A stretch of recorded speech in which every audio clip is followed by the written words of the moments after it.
This is the Overwatch 2 mid-season patch, and it's an absolutely crazy one. Hello everybody and welcome to the channel. So, we're going to start off with some Overwatch League updates. Let's do this. New Overwatch League team skins are now available.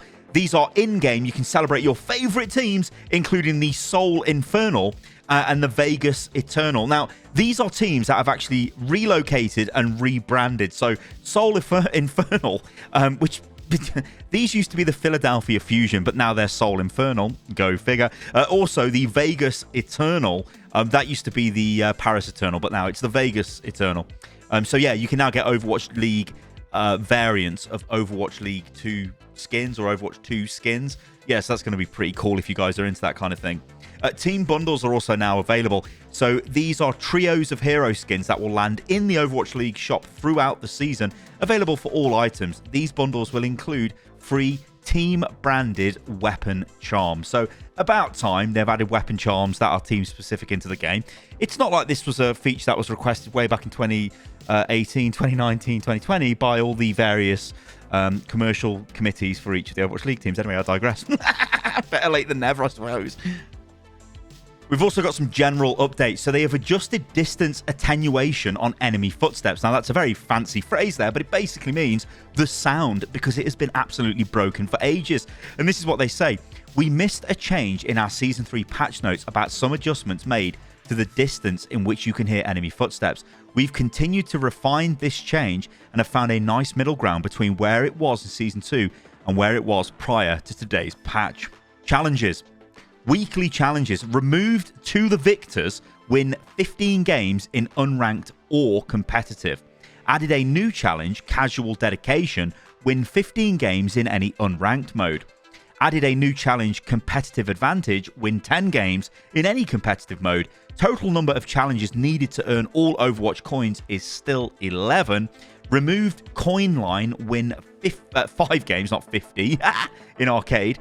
Added a new challenge, change of pace, win 5 games in Mystery Heroes, free-for-all, deathmatch, or any arcade mode. Changed role mastery to win 5 games as 5 games each as 2 different roles in quick play or competitive play. There are also changes to daily challenges. Support weapon mastery reduced from 12,500 to 10,000. Support ability mastery reduced from 10,000 to 8,000. Challenge progress during end of round. Challenges the player has made progress on during the match will be shown with a visual representation of remaining progress needed. End of match scoreboard has also been updated as well, and this features now we are taking a snapshot of each player's final stats during the match and persisting it on the tab scoreboard during post-match. Previously, a player's stats and name would disappear as soon as they left the match. Matchmaking updates. We fixed a bug causing large parties to wait longer in queue than intended.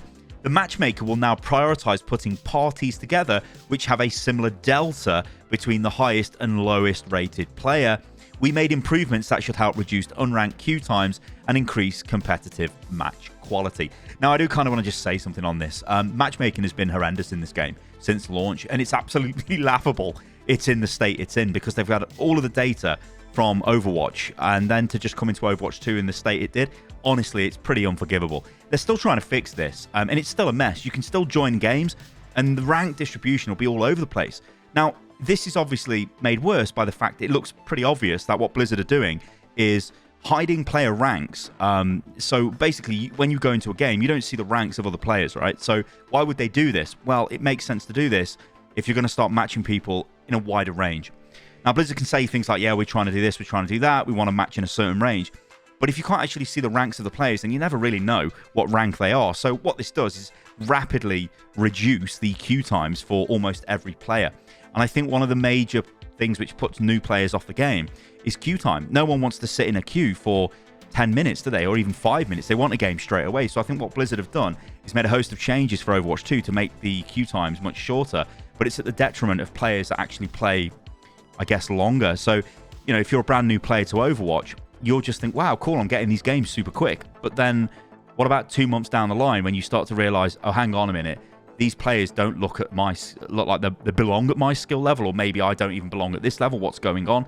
And then that's when problems start to come in. And again, You know, I've sort of been talking about this for a while, but it's that thing of Blizzard have designed Overwatch 2 for new players and not for the existing player base, of which was 50 million players strong. And I'll never understand it.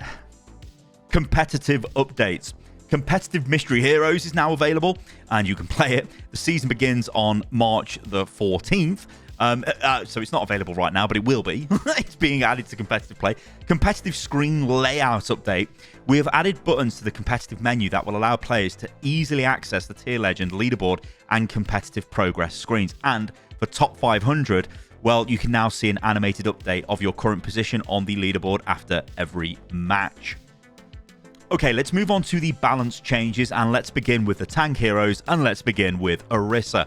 Terror Surge gets nerfed. It can now be interrupted by hack. And developer comments are Terror Surge is a channeled ultimate which cannot be interrupted by most abilities, as it gains the same effect as Fortify.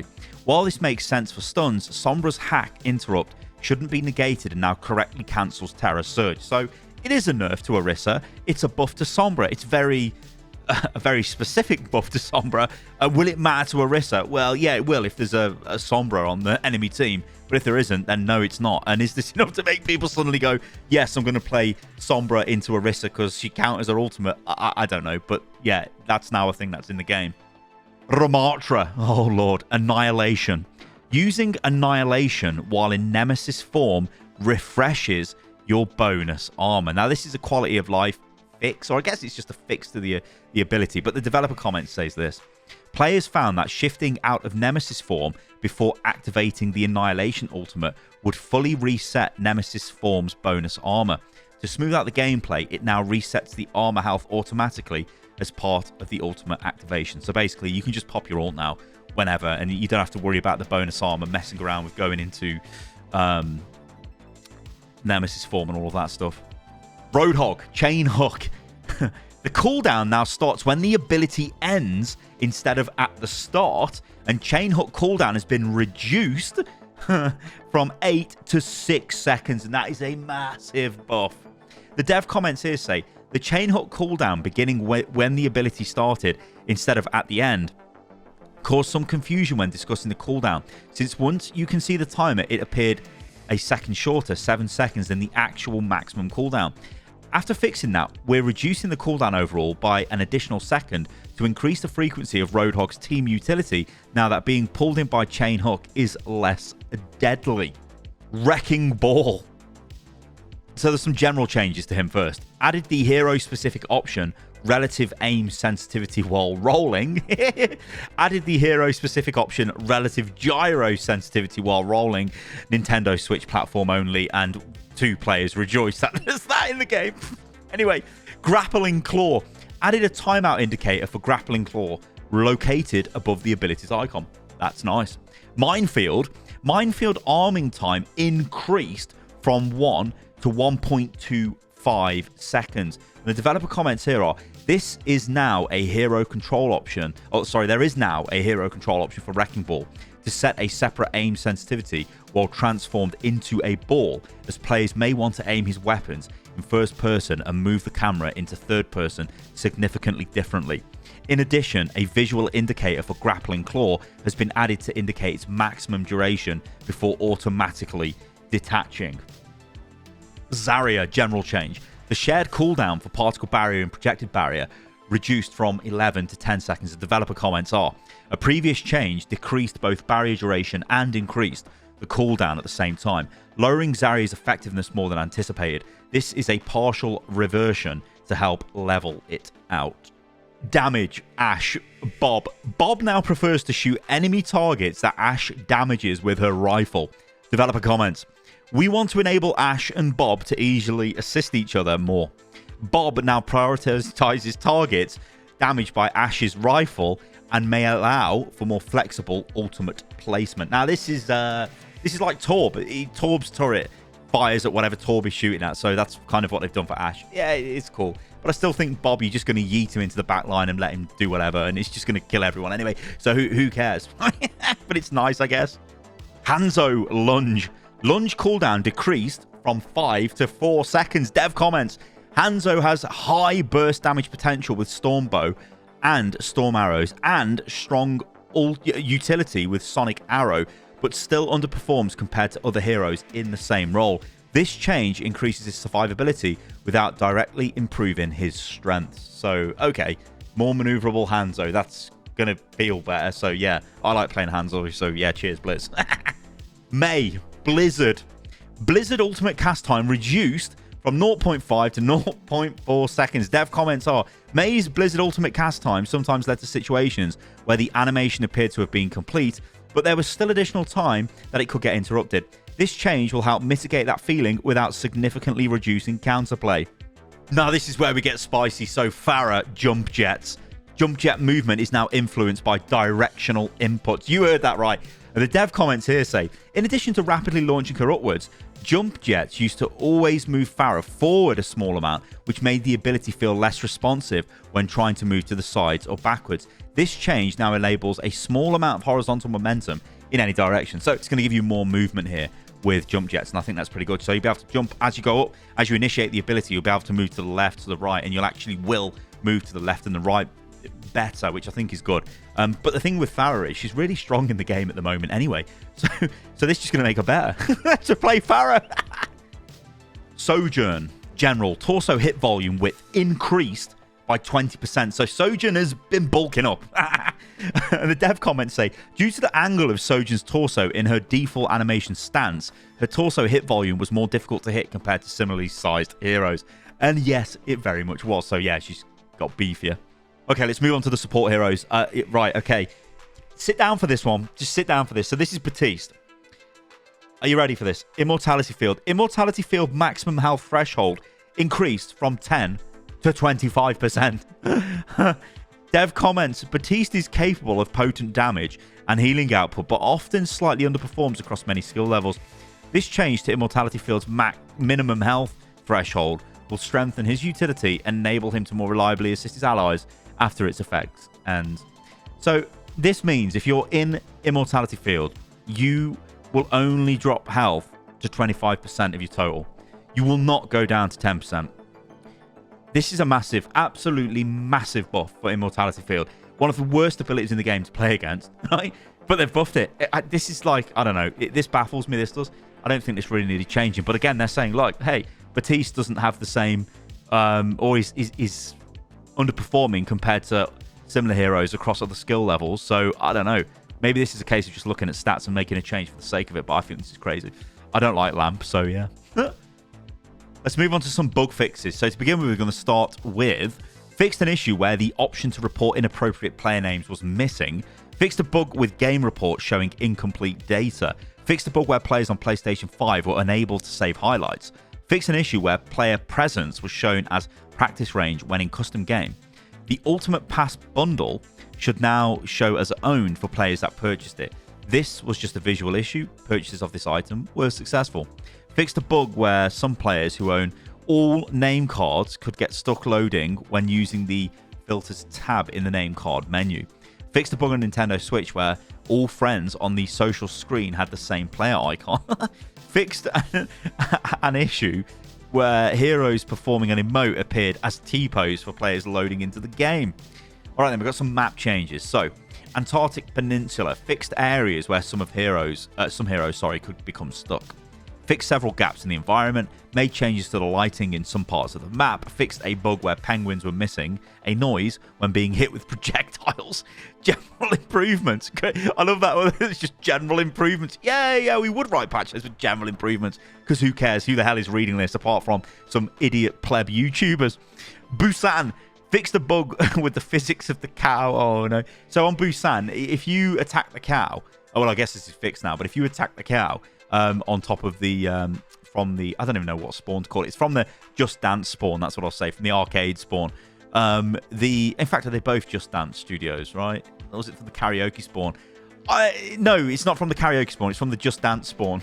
Anyway, the big cow. You used to be able to shoot it and it would jiggle everywhere, but then for some reason in Overwatch 2, it was just completely mangled. If you teleport up there with Reaper and attack it from behind, you'll see what I mean. Anyway, it's fixed now, so you won't see what I mean. It is literally fixed. So, yeah, good job, Blizz. Circuit Royale resolved a collision issue that could cause some heroes to be stuck. Colosseo fixed a bug with the camera placement for some plays of the game. Esperanza fixed an issue with the tree that could cause D.Va to get stuck. With a tree, sorry. That caused D.Va to get stuck when entering a mech. Lijiang Tower fixed areas of the map that allowed players to escape. Midtown fixed an area where players were able to unintentionally stand. Fixed a bug on Midtown with railing collision not being correctly removed after being destroyed in some cases. Midtown can now be selected as an option for skirmish. Okay, in custom games. Hero changes. Ashe fixed a bug with the Raijin skin clipping into the camera when aiming and firing down the sights. And I hope that actually does fix the ADS on that skin, because it's not very good. And it's one of those things where if you buy the skin, you can't actually preview it beforehand. So you buy it and there you go, the ADS is terrible and you end up using a different skin. Which is, a story as old as time with Overwatch, because they're selling hero skins in a game where you can't even really look at your hero unless you're Reinhardt or Brick.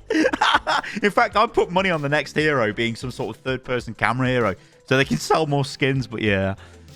Echo fixed an issue where cloning a Sombra with a charm equipped could cause Echo to lose all textures while cloaked.